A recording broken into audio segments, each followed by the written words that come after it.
प्रचाराच्या रणधुमाळीला प्रचार संपायला 2 दिवस असताना आज दोडामार्ग तालुक्यातील प्रत्येक गावामध्ये वेगवेगळ्या बैठका प्रचार बैठका होत असताना आमच्या शिवसेना भाजप महायुतीच्या RPI राष्ट्रवादी महायुतीच्या सर्व पदाधिकाऱ्यांनी प्रचाराचा एवढा राळ उठवलेला आहे।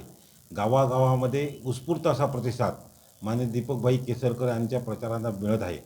प्रत्येककडे गेल्यानंतर लोक उत्स्फूर्तपणे स्वागत करतात। लोक दीपकभाईंनी केलेल्या कामाचं कौतुक करतात। गावागावात झालेली विकास कामे असतील, उदाहरणार्थ वेगवेगळी झालेली फुलं आहेत, वेगवेगळ्या रस्त्यांचं डांबरीकरण झालेलं आहे, वेगवेगळ्या योजना राबवलेल्या आहेत।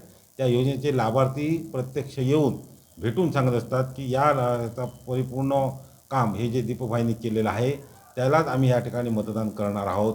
आज सिंधुरत्न योजनेतून म्हणा, चांदा ते बांधा ते योजनेतून म्हणा, वेगवेगळ्या लाभार्थी जे निवडले त्यांचा उत्स्फूर्त प्रतिसाद आहे।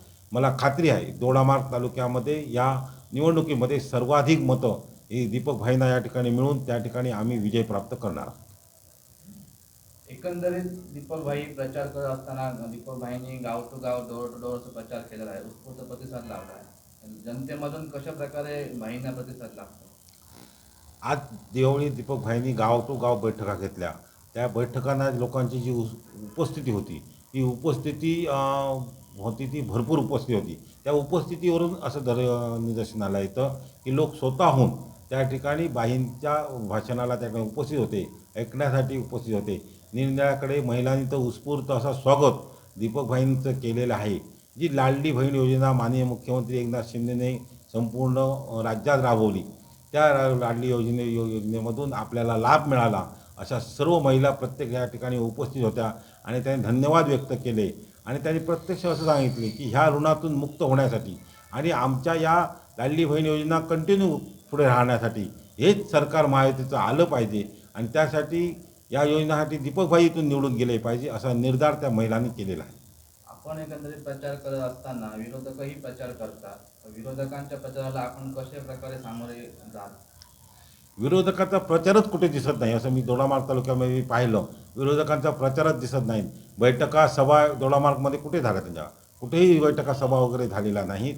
आज प्रचाराला करण्यासाठी माणसं त्यांना मिळत नाहीत अशी परिस्थिती त्या ठिकाणी निराळली।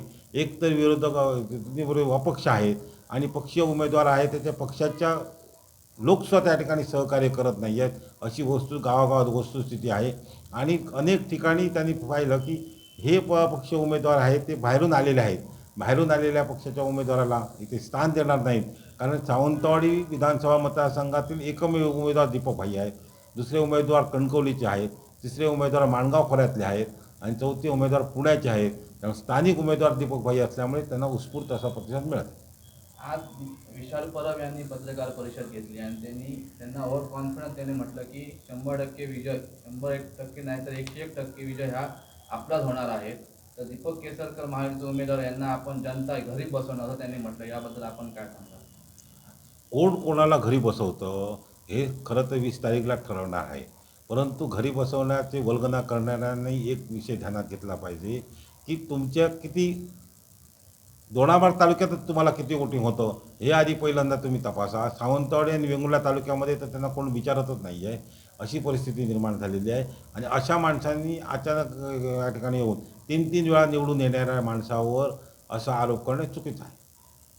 काल अर्चना घारे परब यांनी पत्रकार परिषद घेतली, त्यावेळी दीपकभाईंनी म्हटलं की अर्चनाताई घारे राजकारणात नवीन आहेत असं त्यांना म्हटल्यानंतर त्यांनी प्रत्युत्तर दिलं की असं म्हणणारे जे 15 वर्ष ते सत्तेत होते त्यांनी तरी काय केलं, याबद्दल आपण काय सांगणार? प्रत्यक्ष विषय असा आहे की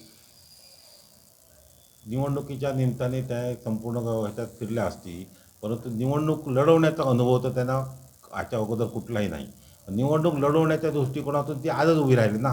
मग निवडणूक लढवली, ती निवडणूक लढवण्याच्या प्रक्रियेला ती नौखी आहे असं त्यांना म्हणणं होतं, परंतु त्या त्यांनी आपल्या अंगावर घेतलं असेल। आमचा त्यांच्या विषयाची नाही आहे, परंतु विकासात्मक प्रक्रियेमध्ये दीपकभाईंनी जे 15 वर्षात काम केलेलं आहे त्याचा स्तुत्य उपक्रम या ठिकाणी दिसतो आहे। आज दोडामार्ग पंचायत समिती इमारत असो, दोडामार्गचं हॉस्पिटल असो, दोडामार्गचं क्रीडांगण असो, दोडामार्गचं मच्छीमार होते, दोडामार्गचं नाट्यगृह असो, दोडामार्गचं नगरपालिकेची इमारत असो, सार्वजनिक बांधकामाची इमारत असो, ह्या सर्व पुढे हिवाळ्याचं पूल असो, मोठ्या प्रमाणात निधी दीपकभाईंनी या वर्षामध्ये आणलेला आहे।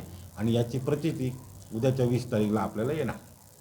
आपण शिक्षण मंत्री आहोत आणि बरे मोठी मोठी पदं आपण भूषवलेली आहेत असं अर्चना घारे, दीपक केसरकर म्हणतात. पण त्यांनी बोललं की आपण फक्त निवडणुकीच्या 4च दिवस फक्त मतदारसंघात फिरणार, पण गेले 20 दिवस ते मतदारसंघात ठाण मांडत आहे असं त्यांचं म्हणणं आहे.